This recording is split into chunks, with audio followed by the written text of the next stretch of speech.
Angry people smiling. Set back in 1997, a day like any other ends in a brutally vicious race-hate killing in the street. What really happened when Phillip was murdered? Each of his friends knows some of the story of that dramatic day, a day they'll never, ever forget. How will his friends and family cope with the media spotlight as the strength of their relationships is tested to the full? Are their relationships strong enough to deal with the aftermath of the murder? And how will the police cope when the investigation of the murder is questioned by an angry community desperate for justice? Angry People Smiling delves into the rawest, deepest emotions and prejudices of those left behind to pick up the pieces. Emotions and prejudices that are sometimes frail, sometimes strong, sometimes humorous, but always with a passionately explosive undercurrent. Angry People Smiling.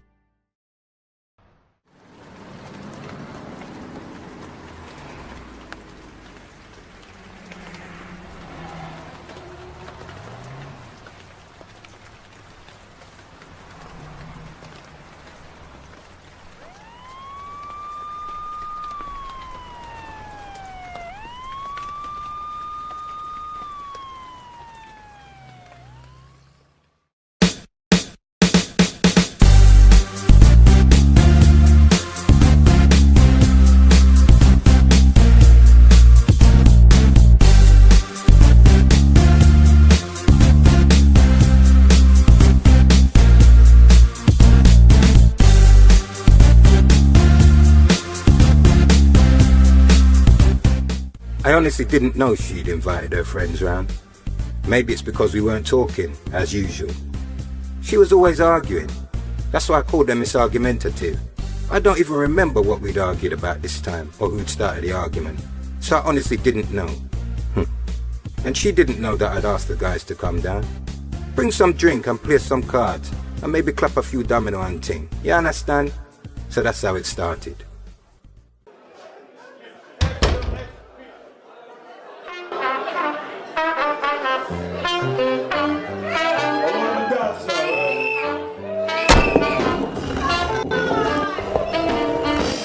I was just there in the front room, lying on a large floor cushion, in my usual laid-back style, watching the TV, waiting for the boys when the doorbell starts ringing. I hear her open the door, and then, instead of the semi-silent, "Hi, how are you" type greeting she usually gave to my friends, which is what I was expecting to hear, I hear these girly type screams and yelps of semi-delirious welcome that she always specially reserved for her own friends. And I just knew it wasn't any of the guys. And then, to cap it all, in walks her half-idiot friend, Marcia, with that full smile on her face. Hello, Ozzy. Hi, Marcia. I knew Marcia was looking at me, probably with a screw-faced scowl, covering her ugly mug. Nah, that's not entirely fair. Although we didn't like each other, and although the little half-idiot was many other things, she wasn't ugly. Anyway, after hearing the doorbell ring about 3 times and hearing those shrill screams and exclamations of excited welcome 3 times, well, let's just say I was getting a little bit peed off, until the doorbell rang and I heard a semi-silent, "Hi, how are you" type hello, and I knew it was one of the boys. Ozzy, it's Junior. Oh, and he's brought Dalton with him.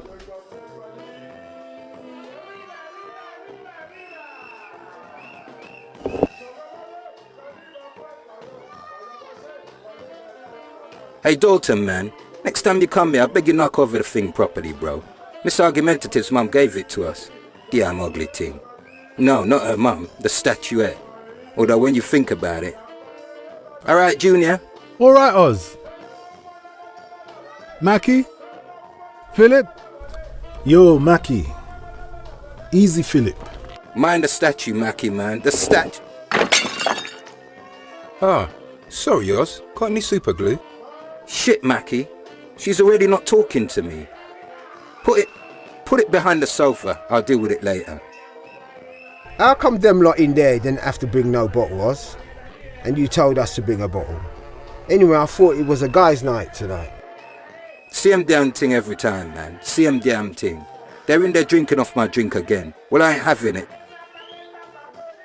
Oz, the statue, the statue, the statue! Cha, who's she got in there anyway? Half idiot Marcia, John-Jatit Desiree. Timid Eileen and sensible. Sensible Sandra? Ozzy man, if I'd known she was coming, I would have stayed in my yard. Hey you lot, we're thinking of phoning for a pizza. You lot up for it? Oz, it's your lady friend. Reckons you know the number off by heart. Do the honours, yeah? 1 large meat feast, 1 large pepperoni, and 2 portions of garlic bread'll do for us. I don't know what you lot want. What? What's she? Hey Ozzy, calm it down. Just tell her we'll pay for it. The statue.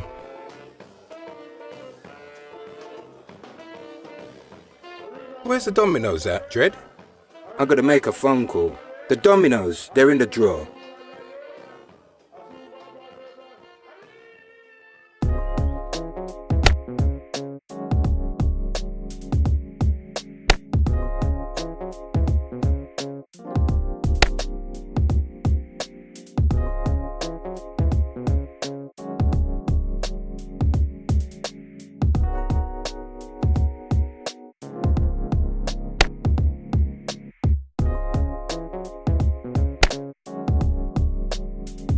Hey, Phillip, man. Your girlfriend's fat, man. Hush your mouth, Mackie. You can't talk, Mackie. You're so ugly that when you were born, the midwife looked at you, looked at the umbilical cord, looked at you, looked again at the umbilical cord, got confused and threw you away. In fact, you're so ugly, my arse has got a better smile than your face. How is you to talk about, eh? Phillip, my you. You're so ugly. You are so ugly. You got such a bum face that when you burp, people think you farted.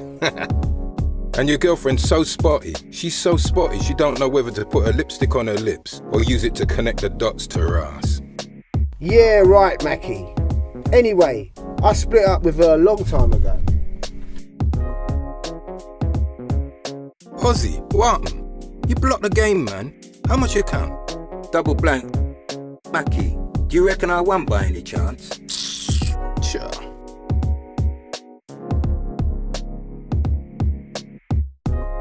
The dominoes were clapping, man. Clapping against the background of the sounds of the video that was playing in the room me and the guys were in. And the hip hop and funk CD that the women had on in their room. Okay. Every now and again you'd either hear the volume of the music go up or down, or a cackling chorus of laughter coming from the dining room. I'd even forgotten they were drinking off my drink in there. I didn't even realise how long the pizza man was taking, and I'd even just won another game. So you know that as far as I was concerned, everything was sweet. You understand? Everything was sweet, that is, until the pizza man came. The guys all dug into their pockets and gave me the notes to pay the man, and that's when it happened. That's when Mackie made the biggest mistake of the night. Okay, I'll explain. I'm standing there at the front door like we all do, trying to persuade the pizza man that he's taken more than half an hour to deliver, so he should only be charging me £1 for each one, because that was the deal I'd seen advertised, when I hear Mackie's voice behind me. Hey you lot, ladies, the pizza's here. Damn, the thing looks good. It's in the front room. And if you no want come eat it, me a go near me half. Typical. He's the bloody one who wanted a kebab. And then I heard the stampede behind me from the dining room to the living room. So by the time I paid the man, it was too late. There they were, the woman in the house misargumentative, her friends and my friends, all together in one room. All right, Dalton? Yeah, you? Still checking that white girl? What's her name? Susan? No. You still with that Susan? You mean you're actually still with Susan? We are talking about Susan, right? Yes, Sandra, I am. And her name's Sean, not Susan. Oh, yes. Sean. Sometimes Miss Stupid, you know. So why don't you lot say what you're saying, instead of trying to act the comedian then? If you got anything sensible to say, that is.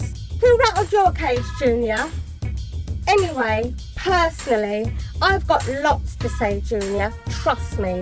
But certain people in this room wouldn't like it, so maybe it's best I keep my mouth shut. Hey Desreen, congratulations. That's probably the most sensible thing any of you's gonna say all night. All right then, I've got something to say, but I want to ask Dalton a question first. You see, what I don't understand about you, Dalton, is that you're a good-looking black guy, Dalton. You got a good job, you drive a nice car, got a nice little pad, and you ain't nowhere near being a care in the community case. Not yet, anyway. So why'd you go get yourself involved with Susan? Oh, Miss Surrey. Sean. Why are you asking me that? Because she's a white girl, innit? So then our idiot has to get her pennies worth in, because she can't go too long without hearing the sound of her own voice, you know? But all the sad little midget could come up with was a one-liner she remembered from some BBC Two comedy. White babe, white babe. Well, that just set Dalton off. Set him off, if you catch my meaning. Just like the rest of us in the room, Dalton flitted between standard patois, standard English and Cockney in some kind of linguistic twilight zone.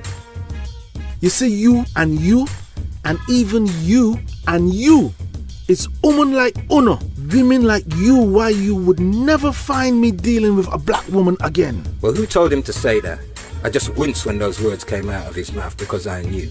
I just knew that you couldn't say something like that in a room full of black women and a half-idiot and expect to get away with it. Timid Eileen, she'd been quiet up to now, but her ears had pricked up straight away when he said that. What do you mean when you say woman like you? Woman like uno, eh? I mean what I say. Woman like uno, women like you's lot. You don't understand? You black women got too much attitude, or should I say, too much bad attitude for my taste. If I'm gonna be honest, I felt like laughing myself, but I didn't, because he's my brethren, you know what I mean? And a bro can kind of get vexed and upset if you diss his woman, even in the best of humour. And although everyone was smiling, you could tell there was some tension behind the talk. It was kind of personal after all, but there was a kind of half smile on Dalton's face when he looked up. And I was just about to change the subject before it came to uncomfortable when, yes, you've guessed, Bloody Mackie puts his foot in it again. But he's not the kind of guy who'll just put his foot in it. Not Mackie. Nah, he has to squelch his size 11s around until he's up to his neck in it all. I don't know about you, Dalton, but my tongue's for tasting food and talking and nothing else. You know that old saying, a man should never eat under table. Nah, man. Damn. As for you, Mackie, I'll just excuse you because you don't know any better. Anyway, that's a laugh coming from you, the only guy I know who lives on a staple diet of kebabs. Bear this in mind for future reference, Mr. Mackie. When you're nyamming those kebabs, you don't even know what animal the meat in it come from, let alone what part of the animal you're eating. Yeah, that's right. Cha! For all you know, you've probably nyammed a horse already and enjoyed it. Or even the local tomcat with onions and extra chili sauce in kebab bread to us. As for you women, me ready for you now, eh? See, that's what it all boils down to with you black women. Sex. Yeah, that's right. I shouldn't have to spell it out to you. S-E-X. Sex. You lot just can't bear to think that any other woman might actually be getting something that you lot might not be getting, and that she probably deserves it more than any of you. The thing is that you lot don't know your history, do ya? No, Dalton, I think that you're the one who doesn't know his history. Anyway, is nasty you're nasty, or nasty you're nasty, or both. What you lot don't realise is that sex between the races is a natural thing, man. It's even in the Bible. It's been going on since Samson and Delilah. Yeah, and look what it did to Samson. Anyway, you black women, you're always vexed. She ain't got none of you lot's bad attitude. None of it. I mean, I get in from work in the evening and my tea's on the table. So I can just sit down and eat. Which black women do you know who's gonna have me tea on the table when I get home, Eh? Tea? You're right there, Dalton. None of us black women's going to have your tea on the table. Seems to me that you've forgotten that there ain't no such thing as a meal called tea in a black person's yard. But you come home from work and she have your tea pan table. Boy, Dalton, you need waking up. You're chatting nonce. Sure. Anyway, white women ain't got no bad attitude. What's a white woman got to be vexed about? Everything's set up for them. They don't have to have all the qualifications, but them still get the job. They get all the promotions at work. You see them every day in the newspapers, in the glossy magazines. They don't have to be able to sing to get a song in the charts. You turn on the television, they're in all the adverts. You think we don't spend money in the shops? I swear sometimes when you watch those adverts, it's as though they're trying to tell us that we don't count. But you can't blame them. This is England, man. The adverts have got to reflect that. Besides, it's not who's in the adverts that's important. The important thing is that the products you see advertised on the box are for everyone. Oh yeah, which black woman do you know who can? Washango. You look like you did.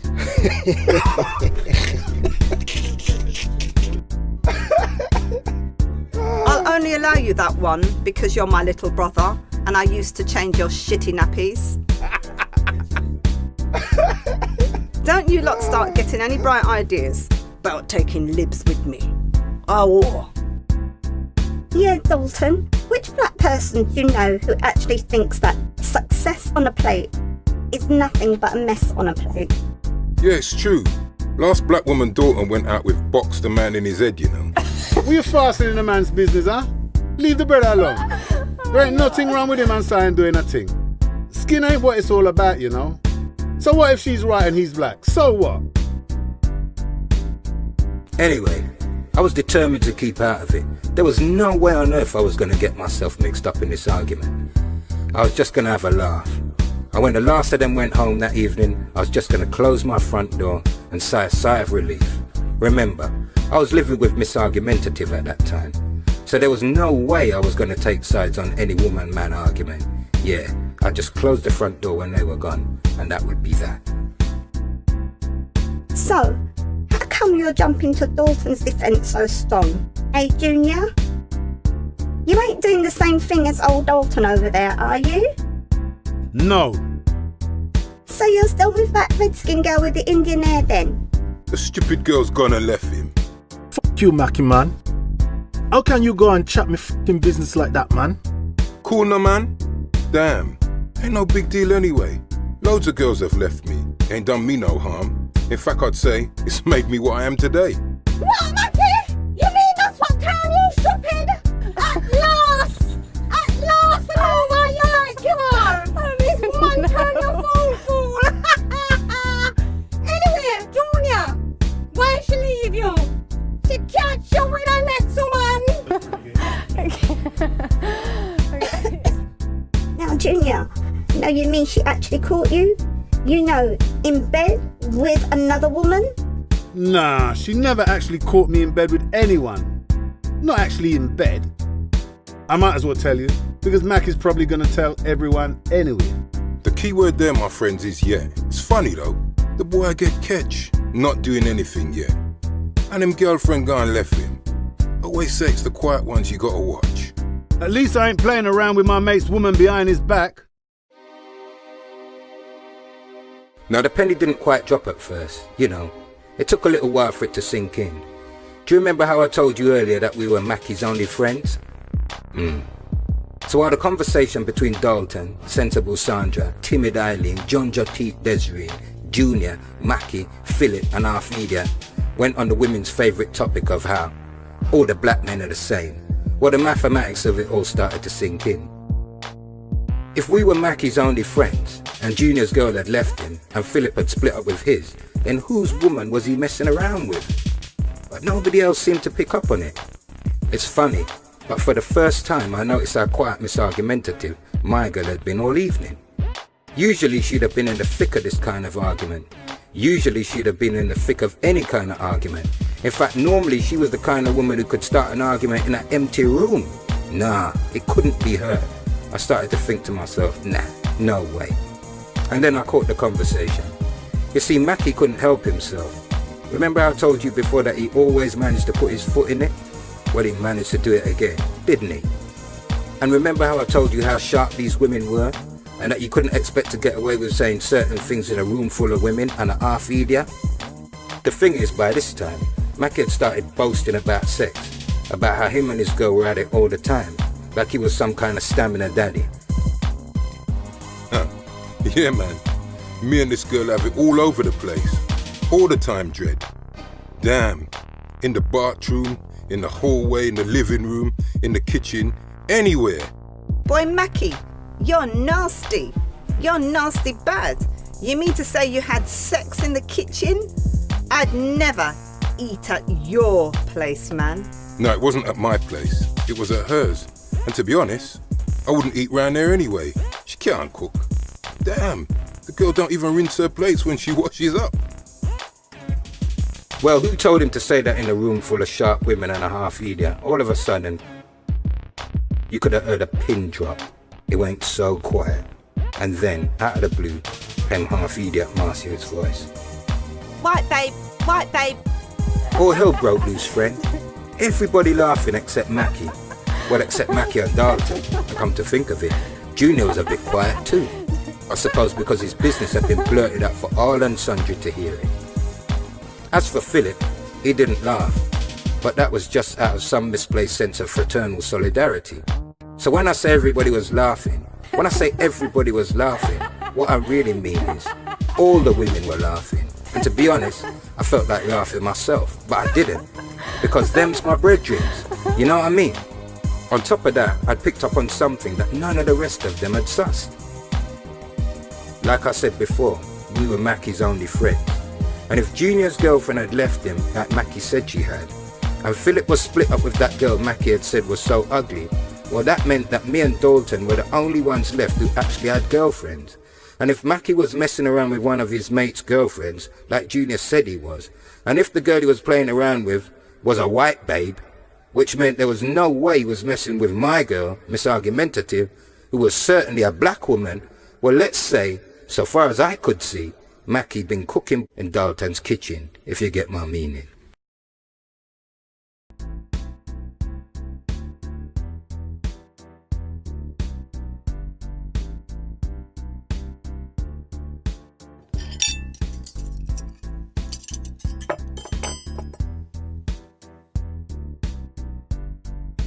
Leave him. Let him sleep until we've tidied up. You know when they'd all eventually left that evening, or at least most of them, Miss Argumentative actually apologised to me for our argument earlier that day. She said she was glad to be with me, said I was keeping it real, said I was a positive guy. Then she said something like, The thing with us black people is that nowadays you don't see our chains, but we're still wearing them. She never told me why she said it, and at the time I was just shocked that she'd apologised in the first place and paid me a compliment in the same breath. Cha, oh yeah. But now, when I think about it, I suppose she could have been having a go at my friends, or maybe she was having a go at her own friends. Why? Well, think about it. Make up your own mind. And if you do start to think about it, then perhaps this isn't the end of the story. It may just be the beginning. I knew they thought I was some kind of sympathy case. I knew that they knew that they were my only friends. I even thought that maybe they only checked for me because they'd known me for years, so it was a kind of habit, you know, to have Mackie around. What I didn't want to do was wear the welcome mat thin by rubbing them up the wrong way all the time. But shit, man, I just couldn't help myself, you know. A couple of weeks had passed since us lot had met up at Ozzy and Miss Argumentative's place. It's funny, because Ozzy phoned me the next day and told me he'd sussed me, and that, with my mouth.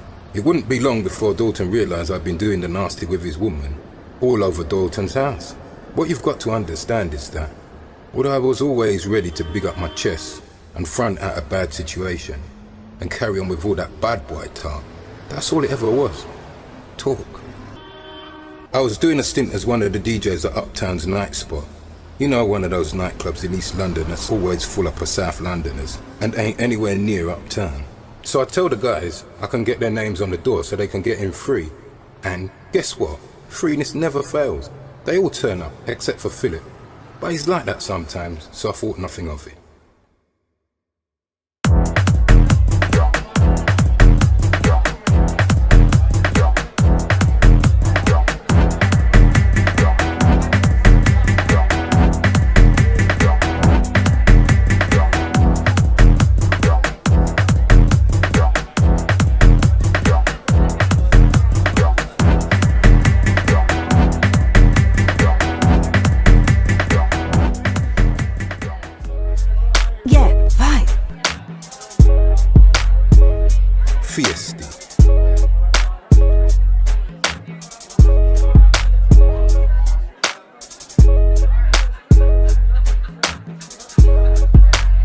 So, aren't you going to introduce yourself?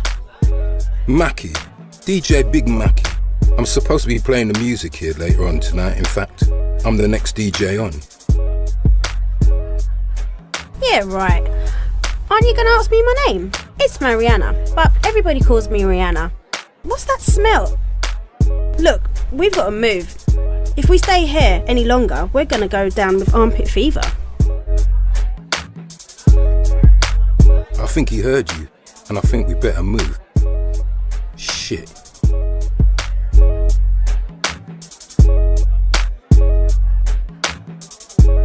Look, I've got to go. I'm up next. They're calling me.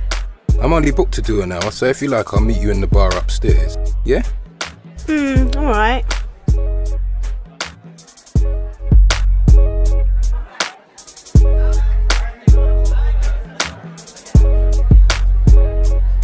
Still annoyed about the other night?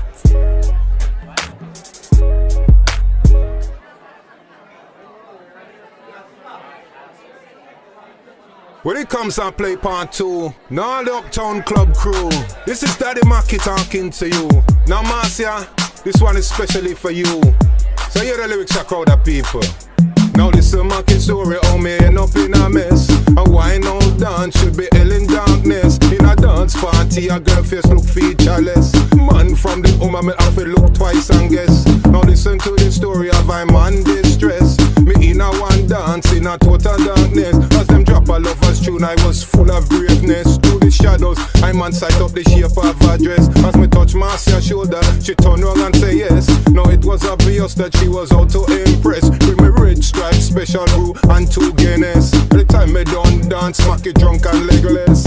After me I live, my man could only say yes. Me notice Marcia was driving at a rate of progress. She drive past me yard, I was feeling powerless. Fixing me end up in her bed in a medium drunkenness.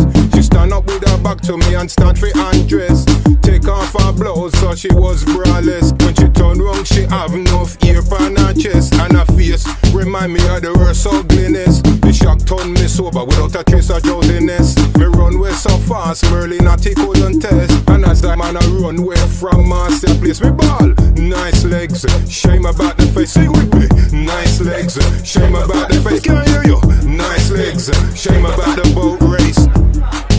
Yeah, second massive, second.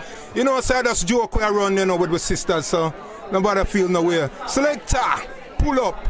I could give them a different rhythm.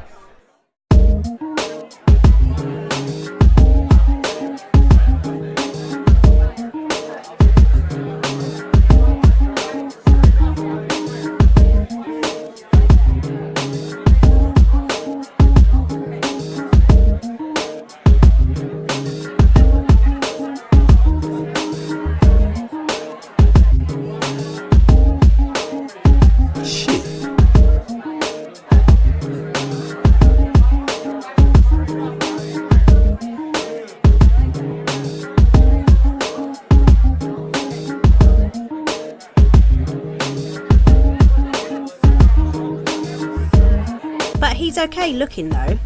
Mackie? No. Maybe he's good looking from far, but he's far from good looking. Besides, you know, all them black guys wanted some little light-skinned black woman with long hair, even if it's short bald. That's all they seem to go for, and that's probably why he went for you. Because he want a little piece of the redskin sin thing. On top of all of that, he's just dissed me big time on the microphone. He's out of bloody order. What? Like you're out of bloody order?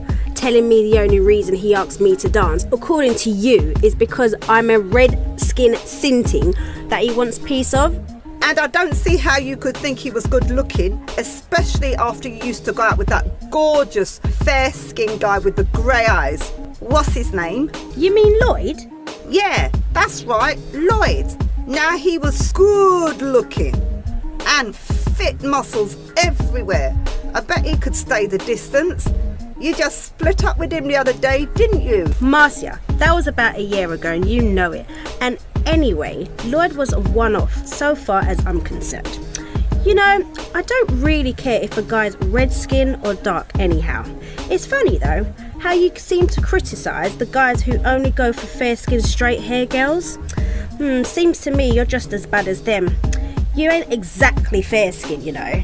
You know what I'm saying, Marcia?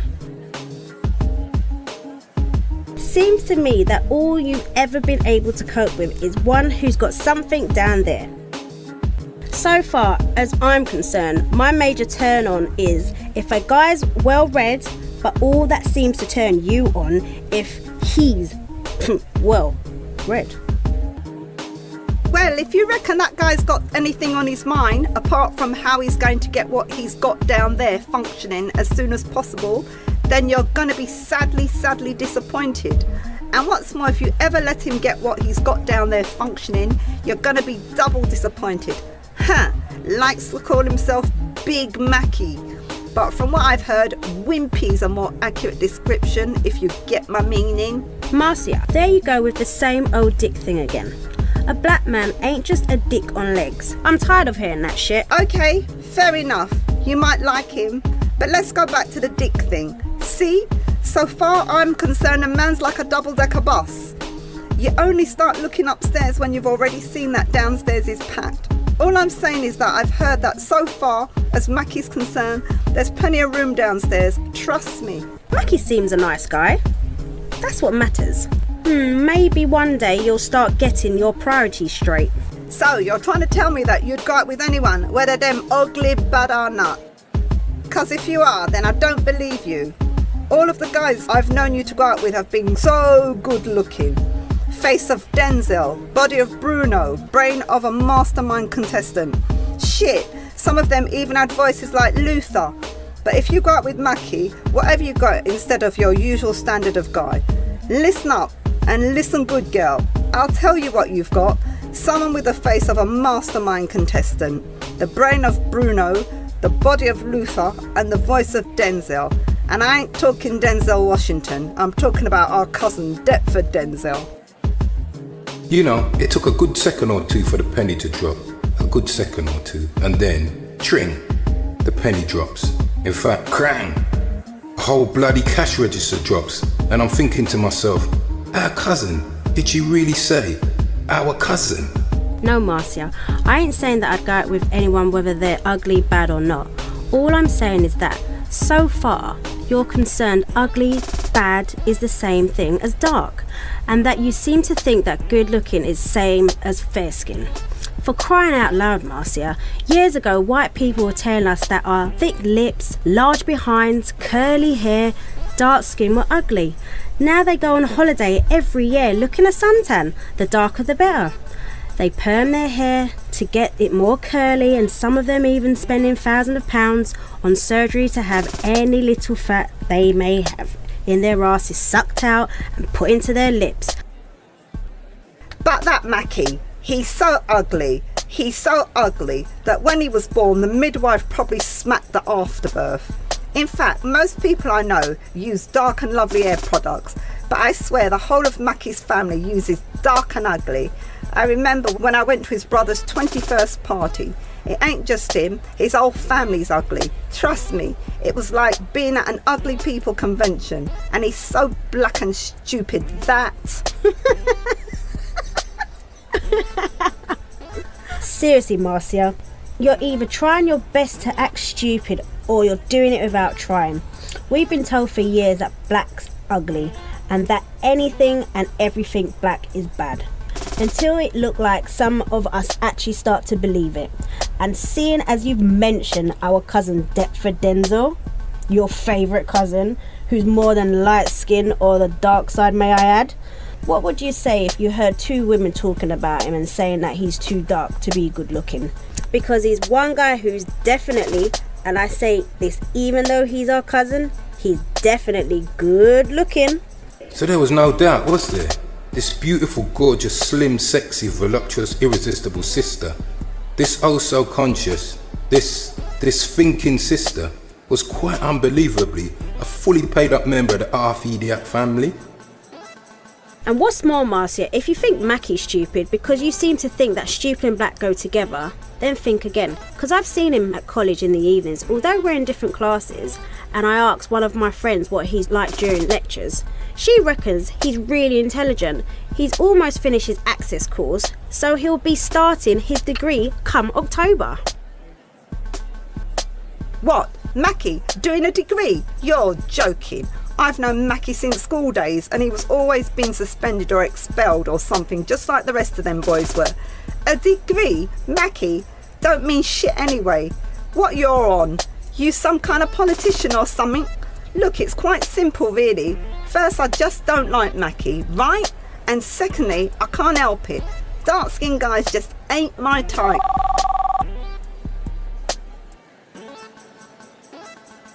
No, Mum. No. No. No! Tell me it's not true, please! Please, no! Marcia? What's up? Are they sure it's Phillip? Which hospital is he in? What's up, Marcia? It's Phillip! He's been beaten up by a gang of white boys. I need to get to the hospital, quick! I'll give you a lift. No, I'll take her in my car. You can follow me though if you're gonna come.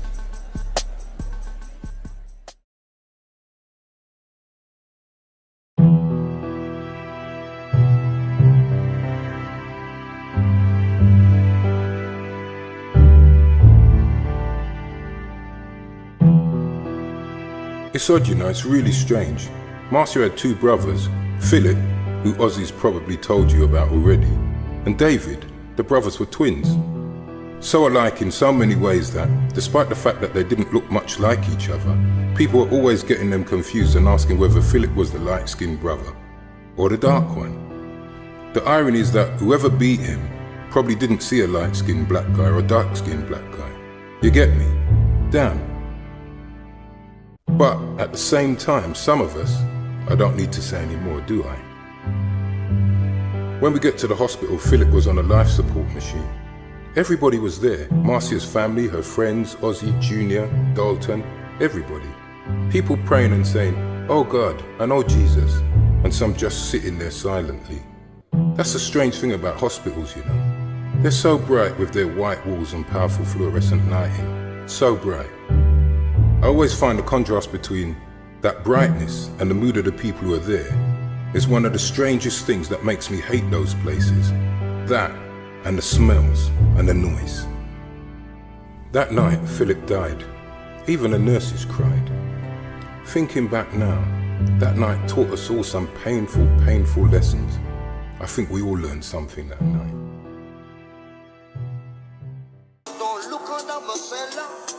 Yes, Dennis out as we're feeding back live and direct here. Part 2 on the barbecue, straight out of London City, different style from London. London reggae scene answers Jamaica. Maybe that's how it was for Mackie around that time. But it's not how things were. Not really. See, when I woke up that morning, I didn't want to go to work. I didn't even want to get out of bed. Don't you ever call me lazy though. That particular label doesn't apply to me. Or for that matter, most of my friends. Dalton Henry ain't no bum. You understand? No, I had my reasons for not wanting to go to work that day. You know, it's really funny. I studied for years to get my social work qualifications. When everybody else was raving, a lot of the time, I'll be studying and shit. I really felt that there wasn't going to be any stopping me once I qualified. But for the first time, I was beginning to feel the self-doubt that isolation can bring. And I was definitely feeling isolated at work. Trust me. The thing is, at the time I had a mortgage and the rest of my bills to pay. So I know I just couldn't walk out. Piss off out of it like I wanted to. You might be asking yourself why it is that anyone would want to walk out of a reasonably well-paid job anyway. A job they'd invested a lot of time and a whole heap of effort to get in the first place. Hey, if you got time, I'll tell you. Tell you the whole story. Listen up then. Shut up, sit back. Listen up, matey. What you've got to understand is that I've been working here for about 9 years now. 9 years, matey, yeah. When I got here, first off, I thought it was bloody brilliant. I used to use those words as though they were going out of fashion. Bloody brilliant. Bloody brilliant. Know what I'm saying? And then they sent me off on day release. And I worked like a madman, matey.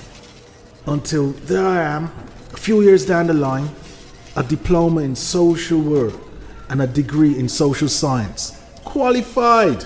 Boom. Charles joined about 5 years after I did. How he ever got promotion was beyond me. How he got to be my manager was definitely beyond me. No, I tell a lie. It wasn't really beyond me. I used to fool myself, telling myself that the reason this guy who to all intents and purposes was in terms of age, experience, ability, know-how and qualifications my junior. The manager in my department, she was off sick for about 3 months. Chemotherapy. Sad. She's a nice woman. Bit of a hippie, mind you. Brains on a stick, but a memory like a sieve. For the first month or so, when Olive was off sick, it seemed as though everything was going great. And then it happened. The Gardner case.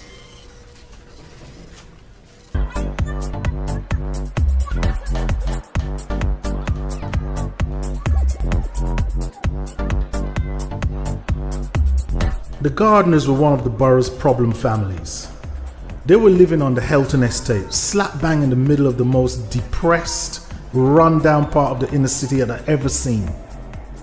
We used to joke in the office that Helton made Beirut look like an all-inclusive holiday resort. Even the locals nicknamed the place Hell. With all the muggings and burglaries, graffiti and the vandalized flats with their broken windows. Their 1-year-old was on the at-risk register. Always pretended to be out when a social worker called. The mum, Sharon Gardner, she hadn't taken the kid to any appointments with the midwives at the local clinic after the kiddie was born.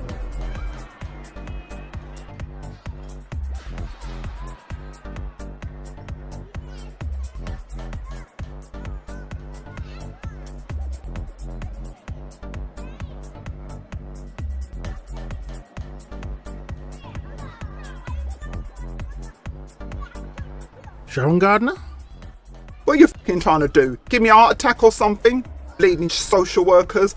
Fucking council can't put us somewhere decent to live, but they can afford to send the likes of you round every 2 minutes to try and fuck up our lives. Anyway, what do you want? The kids are down at me mum's. Oi! Who the fuck you think you are? I didn't even see her at first. All I could see was the dirty underwear, socks, old tissues and newspaper that seemed to cover the floor, and the unmade bed, together with the rest of the mess that dominated the room. The room stunk. It stunk of unchanged nappies, beer, and stale takeaways. And then I saw her lying there, eyes wide open, just staring. Just lying there. I had nephews and nieces her age. None of them could ever keep still for a second. Yet it struck me straight away. There she was, wide awake, just lying there, staring and silent. Do you often leave your child at home alone, Miss Gardner? Of bollocks. She was asleep. I only popped out for a few minutes to pick a few bits up from the shop. You had at least 4 shopping bags full, Miss Gardner, and the nearest Tesco's a 10-minute bus ride. Look, I ain't taking any shit in my own gaff from a nick. I remember the professional in me taking over, and after asking a few questions, I left the flat. That baby didn't look right, didn't look well, but I'm not a doctor, am I? Even so, I did see some bruising on her arm. It only took me 10 minutes or so to get from hell to the office, and when I got there, Olive was sitting at her desk as though she'd never been away. Don't look so surprised. Are you okay? How are you doing? When are you coming back to work?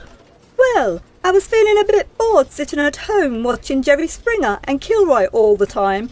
So I phoned up this morning and asked if it was okay for me to come back today.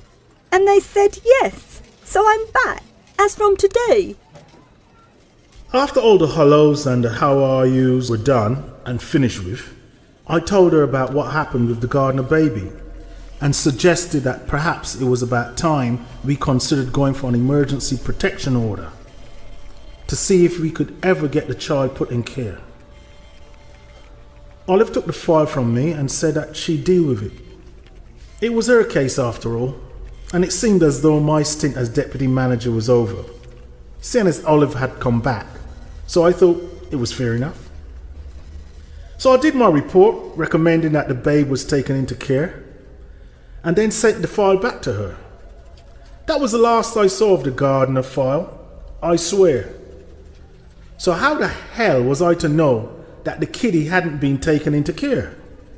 Like I said, Olive left for good a month later, and I was given her a job for what they'd call a probationary period.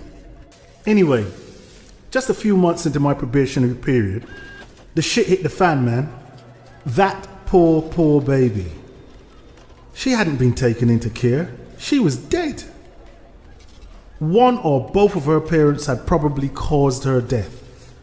And we'd known months before she died that she was at risk.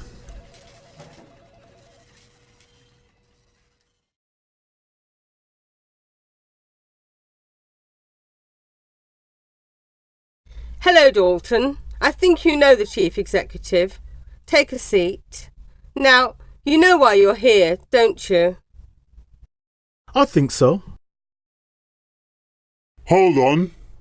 What do you exactly mean when you say you think so? You think so? He thinks so. Look, Dalton, the thing is, you are the manager of the department, and you were the case manager at one stage. It's not looking good, especially now the file's gone walkabout. I mean, how are we supposed to explain anything without the files? Who are we looking to explain this to? It can't be either the child's mum or its dad, seeing as the likelihood is that they're the ones who've killed the baby. So is it the councillors scared of being voted out at the local elections, or by any chance the media vultures who are camped outside the offices? I don't believe this. Look, Mr. Henry, it's not complicated. So far as we can see from our admin records, the case was allocated to you when Olive Stips was ill. It was your case according to our records, and rather conveniently, I say, the file's gone missing. What are you suggesting? Conveniently? I've already told you the file was given back to Olive when she came back. Not what she says. She doesn't recall that at all. So what you're saying is that the file's missing, and you don't believe me. But you're prepared to take what Olive's saying being true, even though she hasn't worked here for months. Doesn't matter what I say anyway. Seems to me you've pretty much made up your minds. So I've been suspended, have I? It was thought to be in the best interests of everyone concerned that your involvement in the day-to-day running of the office was suspended for the time being. Don't think you would want to be around here whilst the press pack are hunting for a scapegoat. So yes, you're suspended on full pay until further notice, pending an investigation. If I had my way, he'd be out of a job. Irresponsible bastards, all of them. Bloody equal opportunities. I mean, is he even qualified to do the job? What qualifications has he got? Actually, he's the most qualified person in that department now that Olive's left. The thing is, the gardener file had disappeared, and without the file, there was no way I could show that I'd recommended the gardener tot should have been taken into care. There was no way to prove that the file had been handed on to Olive, and like I said earlier, Olive had the memory of a housefly, even before the chemotherapy. It was a lot worse after it, so I was given a written warning, then a disciplinary hearing, and I was suspended. Suspended on full pay.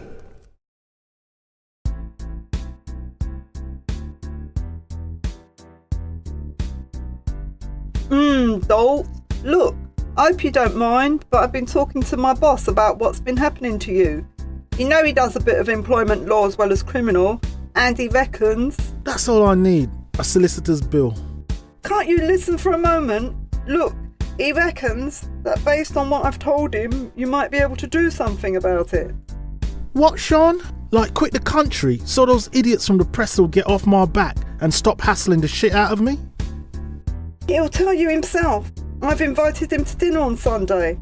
Think I'll do some rice and peas and chicken, like your sister showed me. Yeah, right. She can't even cook West Indian food. So how the hell she thinks she can tell you how to do it is a mystery to me. Cook it how Beverly cooks and you wouldn't have a job on Monday. I'll take my chances. All I ask is that you take yours.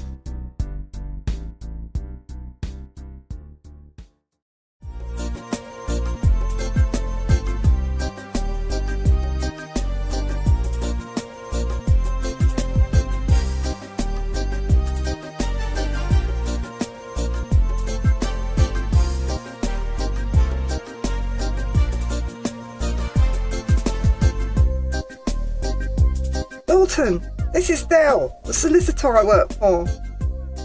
Nice to meet you. Dinner'll be ready in 2 ticks, so don't get too comfortable. Have a seat. Do you want a drink? Yeah, a drink would be good, thanks. Show me a lawyer who doesn't like a good drink, and I'll show you someone who isn't a good lawyer. I'll have Bacardi and Coke, mate. Be warned, she's cooked rice and peas and... Chicken? Nice. I haven't had that on a Sunday since my gran died. We can discuss the problem she mentioned to me over dinner. I'm sure this ain't nothing like your gran's. I doubt if it's gonna bring memories of home cooking flooding back. Trust me. Dinner's ready!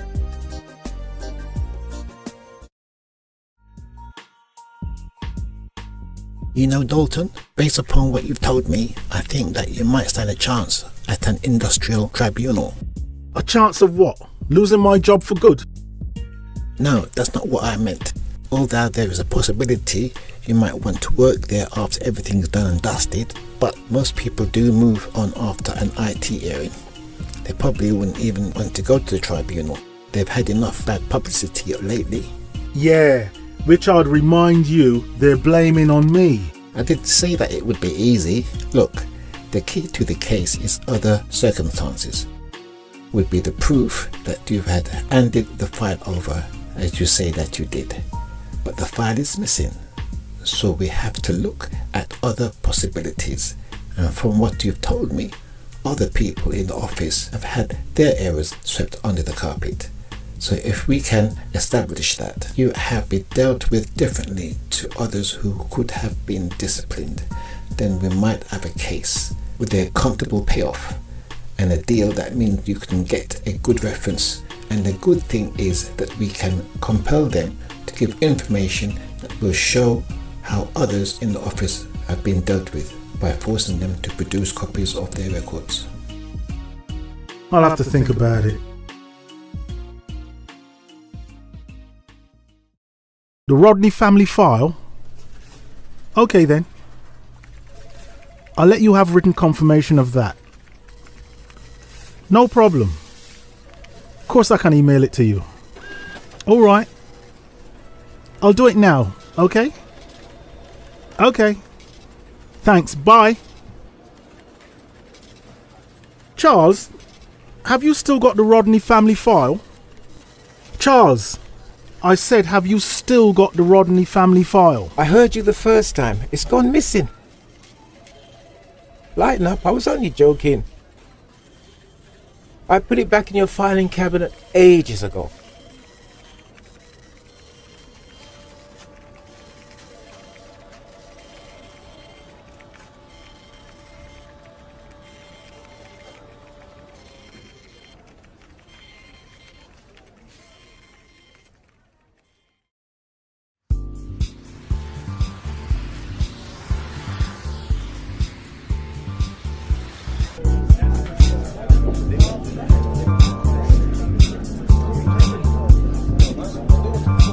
Show us the cheque again, Dalton. I ain't taking it out again. Nice little touch that though. Not only was there an email on my desktop confirming that I'd passed the file on to Olive when she came back to work, but to top it all off, find that email in Olive's inbox from Charlie acknowledging receipt of the file when she passed it on to him to deal with. As soon as I get another job, I'm gone. Look over there. Isn't that Phillip? Yo, what poor man? Boy, it look like no matter how many times you count the money, it nah go increase. Buy me a drink, Dalton, you tight bastard. You see how you're insulting me though? Don't they teach you students any of the rules anymore? Rule number 1 always used to be never insult the man with the money in his pocket when you ain't got none. I don't know how you put up with him, you know. He's so bloody tight. When he walks, he squeaks. Heard you went on holiday. Probably Brighton. Probably a day trip, knowing his royal tightness over there. Did you enjoy your day trip to Brighton? Actually, we went to Morocco. Bit far for a day trip, Dalton. You gonna buy me a drink or what? What can I say but yes to such a charmless request? Charming, Dalton. The word you're looking for is charming. I know the word I'm looking for, and it ain't that, matey. Here, get me another one of these, and the girls want a refill too. And whatever you want for yourself.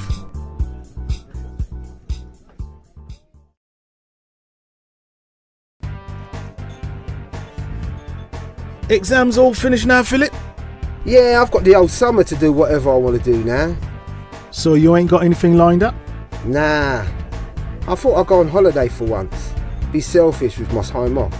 Have some me time for a change. I really studied hard, you know, Dol. I just feel tired now, man. That's because you're always doing. Yeah, that's right. But that's because I want to be one of the people that makes things happen.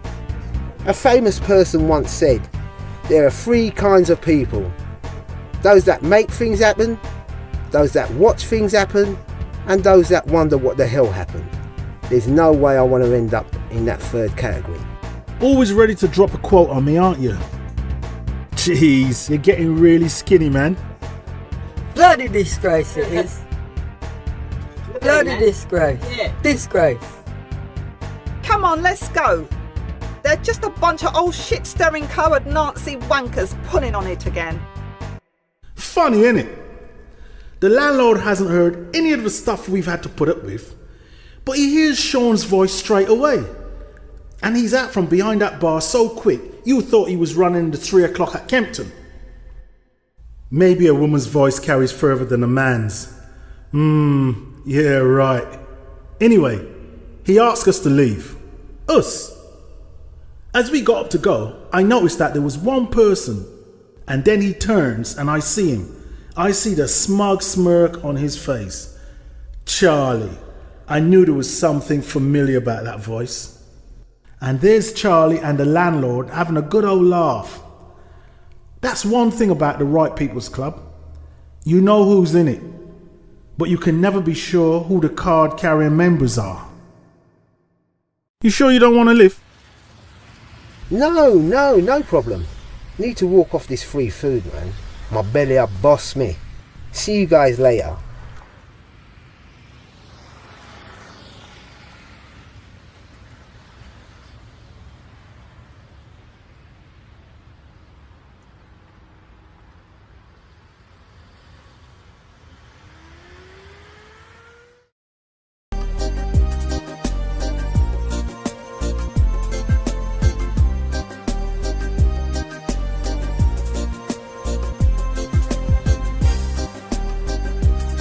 That evening, me and the boys, Junior and Ozzy, went clubbing. Place called Uptown's Night Spot in East London. Full of South Londoners it was. So we knew loads of the people there. Do you remember I mentioned my mate Mackie? Well, he got us in free because he was playing the music. Now, I haven't mentioned Sensible Sandra's name before, but a few weeks earlier, us guys had all been down at Ozzy's, and her cronies, Ozzy's woman's friends, well, let's just say they'd had an evening of laughter at our expense. Basically, they'd taken the piss out of Junior because his girl had left him, taking the piss out of Mackie, which everyone does anyway. Let the cat out of the bag so far as Sean, being of a paler complexion, was concerned, and then taking the piss out of me too. So I turns around to tell her, Sandra, just piss off and let me enjoy myself tonight. But when I turns round, the words just wouldn't pass my lips. Why? Because hair in dreads, sensible Sandra with her locks out, makeup on, and dressed up for a night at Uptown's Night Spot didn't look like a woman any healthy straight man with eyes in his head would tell to piss off in a nightclub when there's a lover's music playing. So instead of the words, Sandra, just piss off, coming out of my mouth, I hear the words, Sandra, just forget it. Dance? I can't believe you like all the things I like. Fraser, Star Wars, Carmen Jones, John Witherspoon. It's a pity, as the song goes, that you're somebody else's guy. Not that you black men seem to care. Women all over the place, some of you. Well, it would be a pity if I was interested. But as you and everyone else knows, we can't stand each other. Not only do a lot of you guys think women should be doing your cooking and cleaning, you lot reckon they should go out to work all day first. And what do you lot do in return?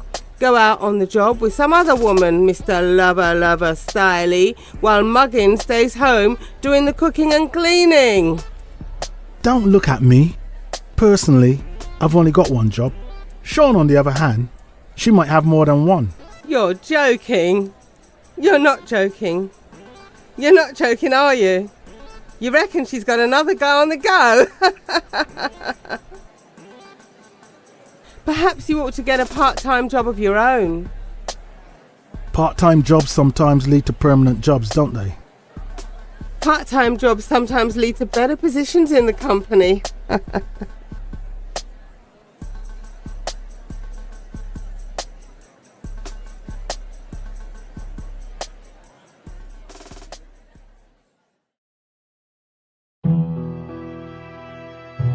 That night, Phillip died. I remember crying. I remember everybody crying.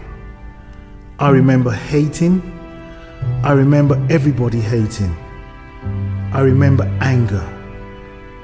I remember everybody being angry. I remember feeling helpless. Everybody felt helpless. I remember the looks of anguish on the faces of his family, the sounds of grief and the smell of death in the hospital that I couldn't get out of my nostrils for days afterwards. But most of all, I remember the look on his mother's face. It was as though Philip's features had washed over her face. I remember that look when I went to the police station to tell them what had happened earlier on that evening. Do you know what? They thought I wanted to confess. Then the bastards asked me if Phillip dealt drugs, if he was in a gang.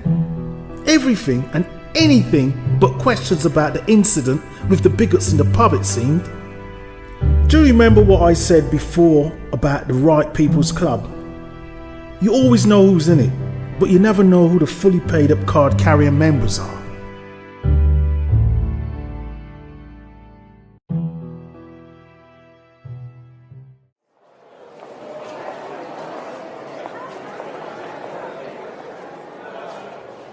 Good evening, people. Good evening. Thank you for being here. We all know why we are here this evening. Another young life has been extinguished, taken from us. And tonight, Tonight we're here to say no more. Phillip Carmichael was murdered almost 2 weeks ago, not far from this community centre where you helped to teach our kids in the summer holidays. Beaten to death. Another young black life taken. Murdered. It leaves a bitter taste. A bitter taste. Myself and the Human Rights UK are here to support the Carmichael family in this sad time. We can't bring Phillip back, but we can offer our support to them. Offer our support in their campaign for justice and say no more, no more.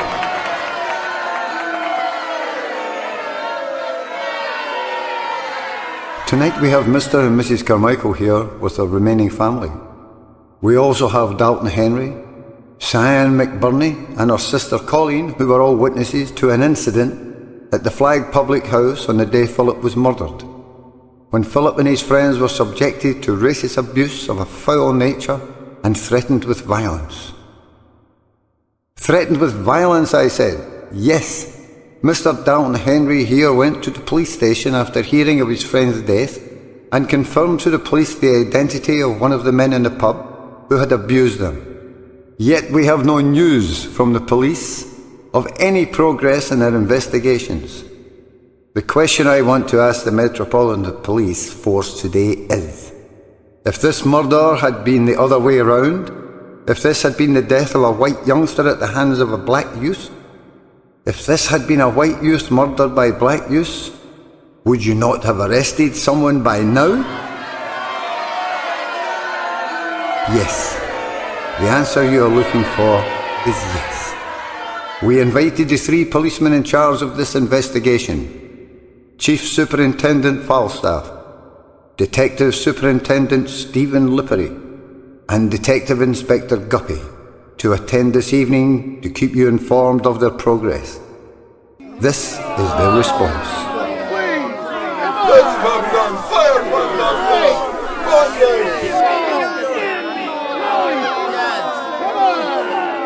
People, that's exactly how they expect us to be.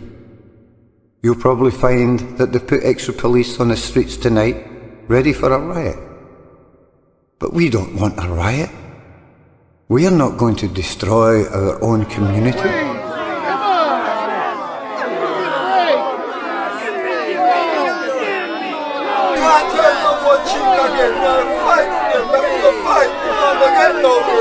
We're not gonna riot. We're not even gonna march through the streets of South London.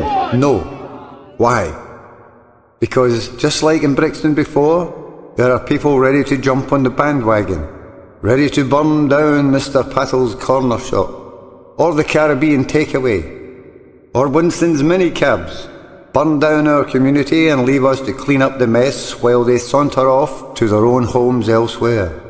And, believe me, the mess they leave will be our mess. We've been building for years and we're not going to let outsiders come in and wreck what we have. No. This is senseless murder, must not be followed by senseless behaviour on our part. For once we've got to think this thing through. That's why today we're proposing that instead of the usual response, that this time we do something different. What I'm proposing is that this Saturday we ask that all black people and all people irrespective of colour, sympathetic to our cause, attend a rally for justice for Phillip Carmichael. But you see, the thing is, for this to be effective, it's no good us marching through the streets of our own areas. No. What I'm proposing is that we take this to the whiter parts of town. I've already had my proposals for the route for the demo turned down by the Met Police. But if ever there was a time for civil disobedience, then this is it. I think I've said enough. I'll hand you over to Marshal Carmichael.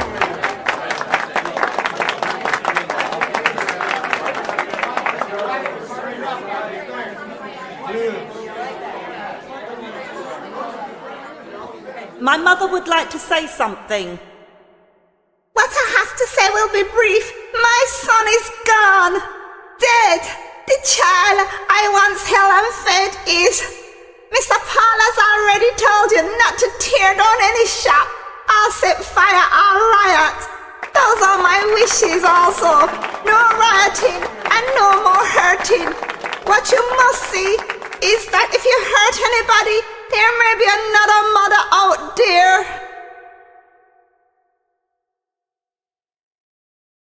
I've always been kind of different from the rest of the guys. Sure, I like to go to clubs. I love women. I eat rice and peas and chicken on Sunday. Yeah, I do all that stuff. And don't get me wrong, because I'm not saying that's all they do in their lives. But see, I'm still different for one thing. I ended up working as a journalist. I remember we were all at Aussie's playing dominoes and eating pizza when Mackie started going on about my girl walking out on me. I let it slip, deliberately. That Mackie was just playing around with one of his friend's women just to warn him that he was overstepping the mark, talking about my private life. Talking about things I confided in him as a friend, just for his own amusement. I don't think any of the others picked up on it though. Thankfully Dalton didn't, and thankfully Mackie saw sense and stopped playing. How did I find out about Mackie and Dalton's woman? I was down at the barber, Loopy Lenny's. Boy, keep still. Keep your head still. Cha. Keep the picnic quiet or me I go stop cutting me here now. You can't do that. I told you it's his first trim. He'd be alright if you weren't roughing him up so much. Anyway, you've already cut a big stripe out of his head, so you can't stop now. What? What she say?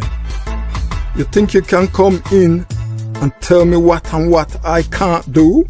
It's my shop. And if him not stop fidget, me nah go cut the boy here. In fact, take the picnic and come out. Take him and go on. And you with the whole heap of razor bump them in the back of your head. How you think me can cut you here with that whole heap of bump? Next.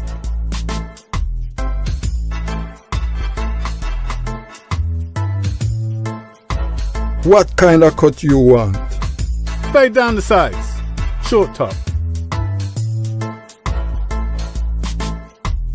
You see that one there? Yeah. Is him did bring the flyers here. Him nasty, you know. What do you mean? With his friend's woman, in his friend's bed, nasty. What did you say? Her boyfriend was away the weekend and him never leave the whole weekend. Him said that them have sex all over the house, from bedroom to bathroom to kitchen. What a nastiness, But he said that we were his only friends. My woman wouldn't. Would she? And when him a chat to me, I see a whole heap of blonde hair on him shoulder. And him laugh and tell me that him just come from the woman house. Me no know how a man can do that to him friend. Dalton's woman. That Mackie was born to stir. If there's any such thing as reincarnation, he's coming back as a spoon. Don't get me wrong, Mackie does have his good points. If he didn't, none of us would bother with him. He just act like he's got doo-doo for brains.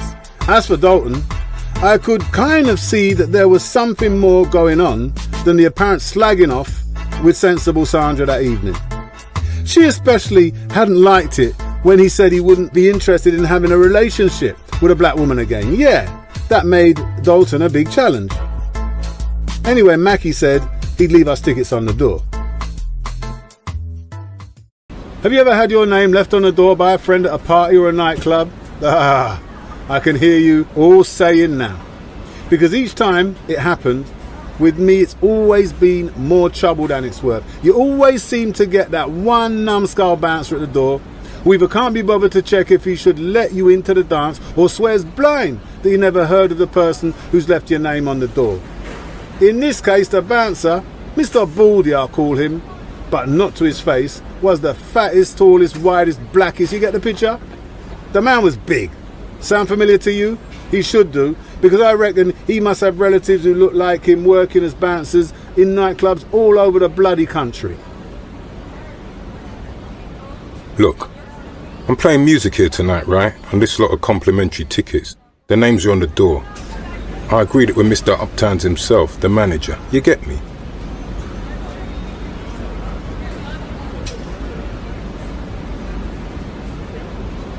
Don't you recognise me from last week?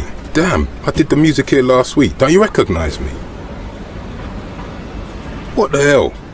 Look, just get someone with a friggin' brain now. Get your boss. Built like a shithouse, smell like a shithouse, shit for brains. Oi, Big Mackie, you don't look so big standing next to big old Mr. Bouncer Man there. Look, I was going to write an article in the paper about this club. There you are, looking like you're going to spill blood, the blood of my friend, and here I am at Uptown's night spot to write an article about the club. God knows what I'm going to write now, that me and my friends can't even get into the place, on top of which it looks as though I'm going to be spending the rest of the evening visiting one of my friends in the local hospital.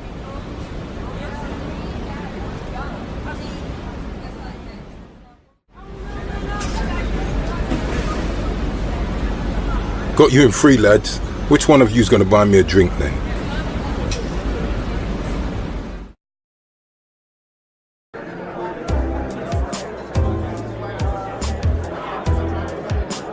Anyway, I don't know if any of the others told you, but Ozzy and Miss Argumentative have managed to make up and argue again in the 2 weeks that have passed since the Domino and Pizza night at their place.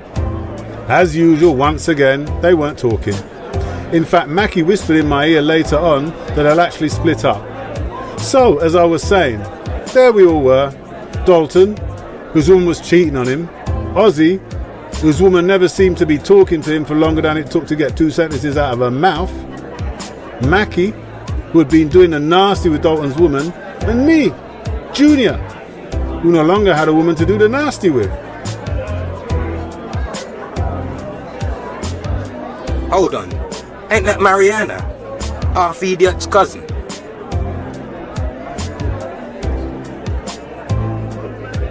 No, you're joking. Well, if she's from the family, she's already got a psychiatrist then.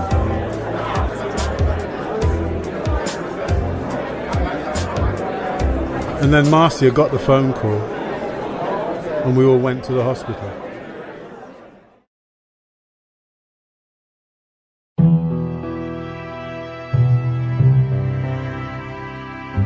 And Phillip died.